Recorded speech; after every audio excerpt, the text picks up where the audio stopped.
Tapos yung karera niya sa Korea. Alfaro getting the start and then sinking the layup. They're less passing there than by Tyler Cho. I mean, Alfaro is not the Pasa.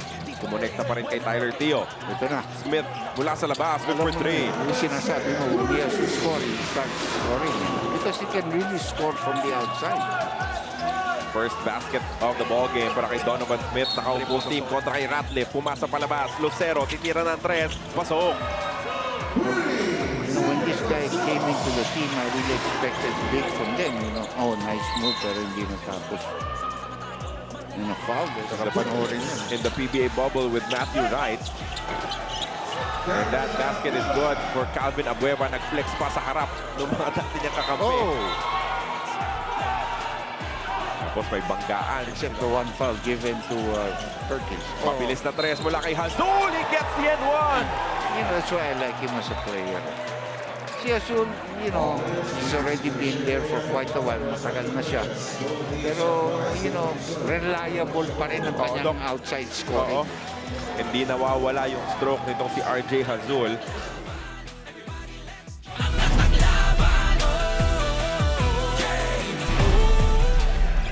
JJ, papunta kay Donovan Smith. Isa pa 4, pasok pa rin! At ganun-ganun na lang. 18 na po ang tala nitong si Donovan Smith. To Alfaro, mainit pa ba? Mainit pa rin!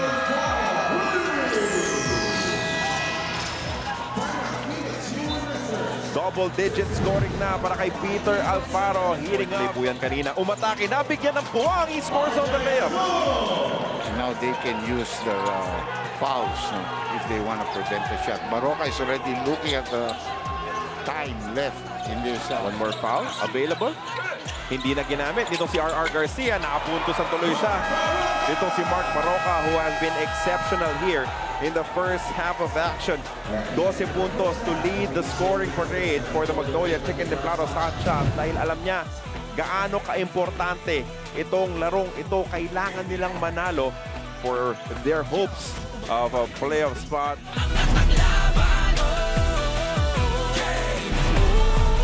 Banganti, 4 na personal fouls bago lumabas. Makakapuntos and one opportunity for Sean Banganti. This is what I was saying about him.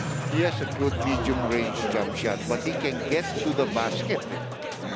Maganda rin naman yung bitaw mula sa labas, and this is our bench. Lucero, dun sa kanto na naman, Alfaro, pasok pa rin, still perfect from downtown. At kailangan ng mag-adjust ang depensa ng Phoenix Fuelmasters dahil nasusunog na sila nung mainit na shooting mula sa labas. Ditong Magnolia Chicken Templados Hotshots sa pag-uumpisa ng ating second half. Yung mga extra pass papunta sa kanto. Good naman siya dito, ilalabas kay Baroka. 6 sa shot lang, Baroka with the N1. Maganda yung kombinasyon na nahanap nitong si Chito Victorero. These two guys must have played well in practice, for you to expect. Talbog niya kay RR Garcia, sinalo. At mukhang mare-review yan. Pwede tignan. Right now it is counted, but it will be reviewed.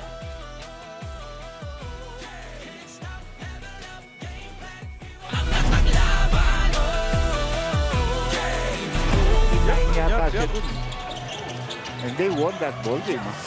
Baroka for 3. Mainit pa rin. Saludo tayo kay Baroka. It's like wine, ha? No, di tumatanda do. Gets better with age.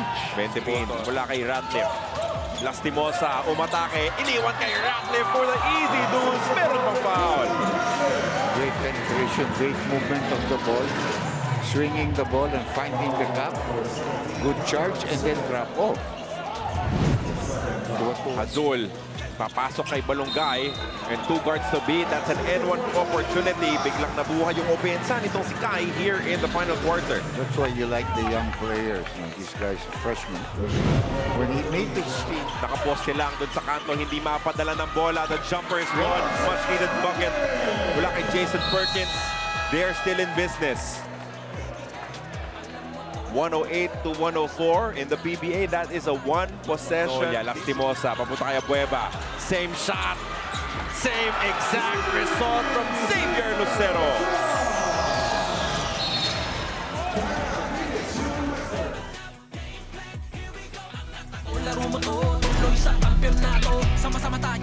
lalaro at afisyonado. Angat ang laban.